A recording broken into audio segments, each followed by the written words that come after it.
skiers, it's Bob with SkiEssentials.com. Welcome to our 2024 ski test. We got an Elan Ripstick 106 for you today, and this thing is just an absolute blast. It's really difficult to talk about the soft snow and free ride performance of this ski, which is great, without talking about how well it goes on trail. As these Ripstick skis get wider, they also get a little bit thicker, so we're getting just slightly more dampness, density, and performance out of this 106. I think anytime you're dealing with a carbon-powered ski, we also have to bring up the fact that they work a lot better at higher edge angles. So if you're just riding a shallow edge angle on this ski, it's fine because it's light, but you're going to access a lot more performance when you're up on a higher edge angle in a carved turn. That's when the carbon really comes to life, and especially with these Elan Ripstick series of skis where they have multiple applications of carbon and a very sophisticated way of doing so. So that's kind of where this ski falls, is it has more of that directional freeride mentality, bordering on that all-mountain performance. Crazy blend of applications and properties in this ski. We are still using their tube light wood core. This ski does return structurally unchanged for this year. So tube light wood core, what they're doing is they're milling out along the edges of the ski here and replacing that wood with carbon rods. And the carbon in a 360-degree application has a lot more strength and power to it than just a flat laminate.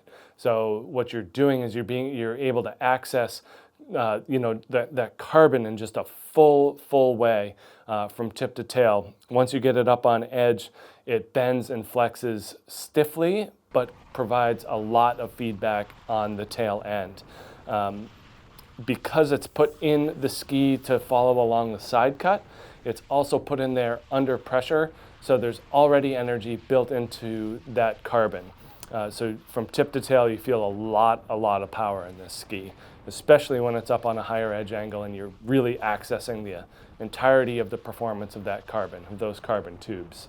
We also get a horizontal laminate in here as well to stiffen over the inside portion. These skis are built asymmetrically, so this is the right ski, and we have carbon line technology over the inside edge.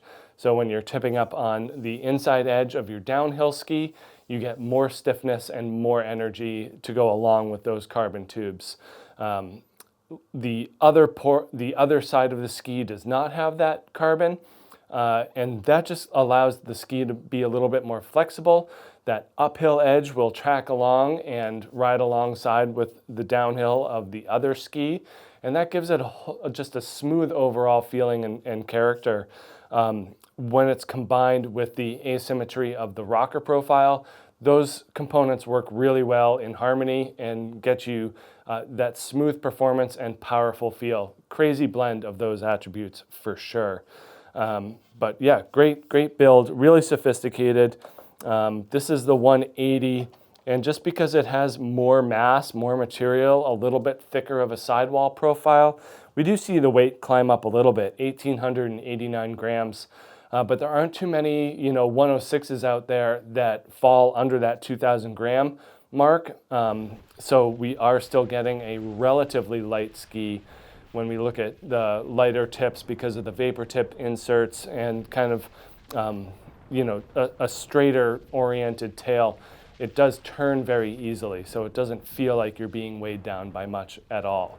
And then that asymmetry is shown in the profile as well. They use their Amphibio rocker profile to give this ski a very unique feel. There is camber underfoot, and then in the tips and tails, what they're doing is they're basically twisting the ski so that the inside edge, so this is the left ski this time, that the inside edge, the downhill edge, this one here with the carbon has longer camber, and then the outside edge without the carbon has longer rocker.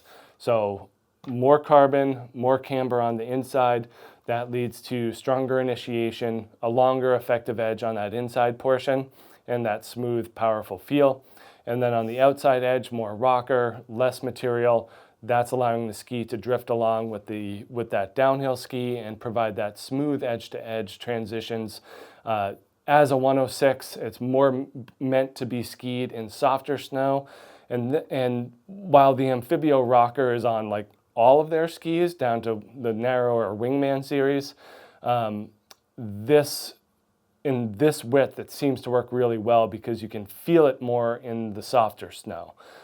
So interesting way of going about it. Again, not a ton of taper. I mean, it's a pretty wide shovel, pretty spoony, but the tails are a little bit more directional, you know, somewhat long rocker, minimal splay, and then kind of a straighter cut at the end here. There's nothing, no crazy bends back here. In this 180, we are looking at an 18.1 meter turn radius, so it does like to carve across the hill reasonably well. Between the edge grip and the stability for the weight, this thing's pretty impressive on trail, but again, off trail in softer snow, that's where you really kind of understand and realize the importance of that Amphibio rocker profile, as well as the lighter weight due to the carbon. So make sure you check out this awesome Elan Ripstick 106 out here at skiessentials.com, and we'll see you out there on the hill. Bye.